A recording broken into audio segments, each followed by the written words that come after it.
मध्ये महेंद्र शेठ दळवी यांच्या हस्ते मसगाव मराठी शाळेच्या नूतन इमारतीचा भूमिपूजन सोहळा उत्साहात पार पडला। खेड तालुक्यातील स्वप्नील महाडिक या तरुणाने 2.5 एकर शेतीमध्ये कलिंगडची यशस्वी लागवड केली। त्यांना या लागवडीतून 10 टन कलिंगडाचे उत्पन्न मिळाले। ही कलिंगडे मार्केटमध्ये विक्रीसाठी दाखल झाली आहेत। यापुढे 20 टन कलिंगडचे उत्पन्न मिळेल असा विश्वास त्यांनी व्यक्त केला। मुंबई गोवा महामार्गावरील कशेडी बोगद्यातील एकेरी वाहतुकीला काही कामामुळे अचानक ब्रेक लावण्यात आला होता।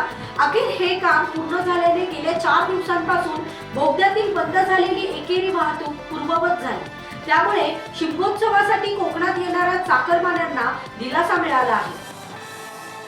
सिंधू रत्न योजनेतून फूड आर्मी, टसर रेशीम उद्योग, ग्रामीण कृषी पर्यटन, दुधाळ जनावरे आणि बचत गटांना आर्थिकदृष्ट्या सक्षम करण्यासाठी मंत्री दीपक केसरकर यांच्या हस्ते मंजुरी पत्राचे वाटप करण्यात आले।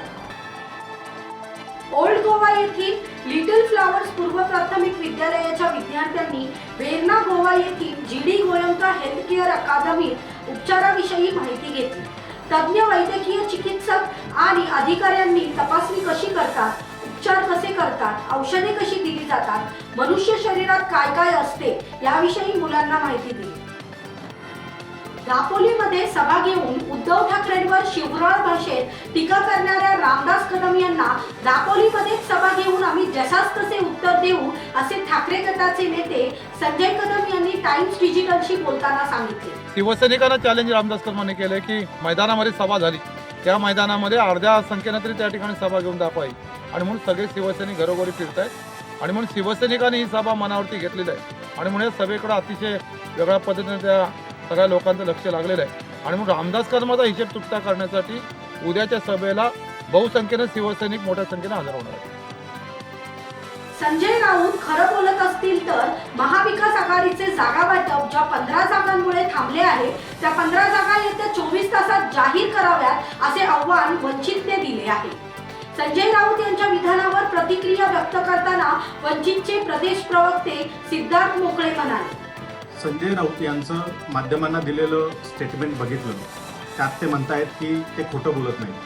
मात्र माध्यमांशी बोलताना वंचित बहुजन आघाडीमुळेच जणू काय जागा वाटप रखडलंय अशा पद्धतीचं चित्र तयार केलं जातं आणि वंचित बहुजन आघाडीच्या माथ्यावर खापर फोडण्याचा प्रयत्न केला जातो।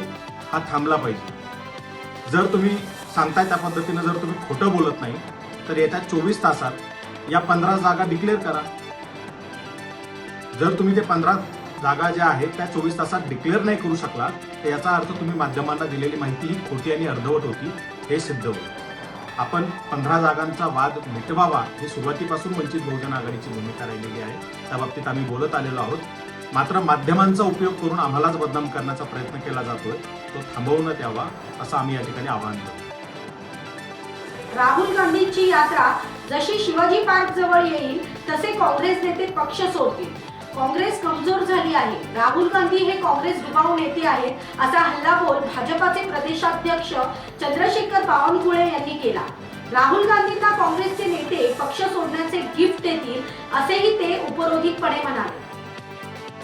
मुंबई रेल्वे स्थानकांना ब्रिटिशांनी दिलेली नावे आता इतिहास जमा होणार आहेत। यापुढे मुंबई सेंट्रलचे नाव नाना जगन्नाथ शंकर शेख, चर्नी रोडचे नाव गिरगाव, मरीन लाईन्सचे नाव मुंबादेवी, करी रोडचे नाव लालबाग, सँडास रोडचे नाव डोंगरी, किंग सर्कलचे नाव तीर्थंकर पार्श्वनाथ, कॉटन ग्रीनचे नाव काळा चौकी आणि डॉकयार्ड रोडचे नाव माझगाव असे नामांतर होणार आहे।